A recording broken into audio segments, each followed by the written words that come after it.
Policia e shtetit ka zbardhur ngjarjen e ndodhur në lokalin Orange në Sarandë, ku u dhunua shefi i hetimeve të krimit në Komisariatin e Policisë Sarandë, nën komisari Mateo Bakalli. Për ngjarjen janë arrestuar 6 persona, mes tyre administratori i lokalit ku ndodhi konflikti, ndërsa një tjetër është shpallur në kërkim.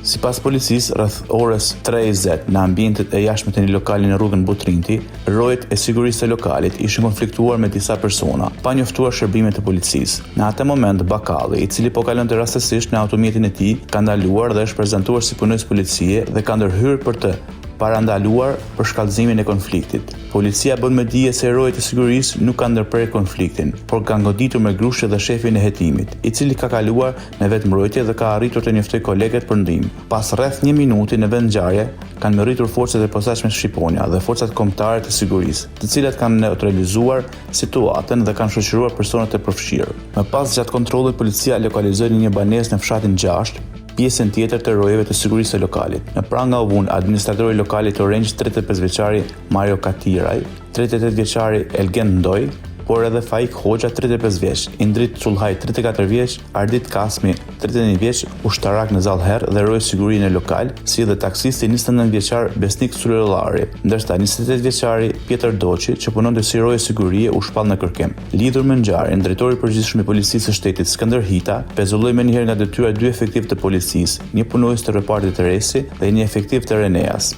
Sipas policisë, rezultonin të 2 punësuar pa leje si rojë sigurie në lokalin ku ndodhi konflikti.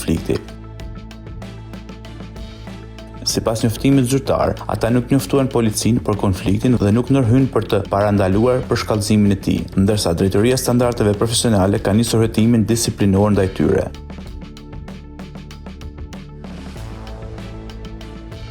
Bakalli u paraqit në spital me hematoma në sy dhe dëmtime të tjera, mori ndihmë mjekësore dhe më pas u largua. Në dëshminë e tij, ai ka deklaruar se pa 2 persona që po konfliktoheshin në rrugën Butrinti dhe se u godit me grusht nga njëri prej tyre teksa ndërhyrë për t'i ndarë. Hetimet vijojnë në drejtimin e prokurisë së Sarandës.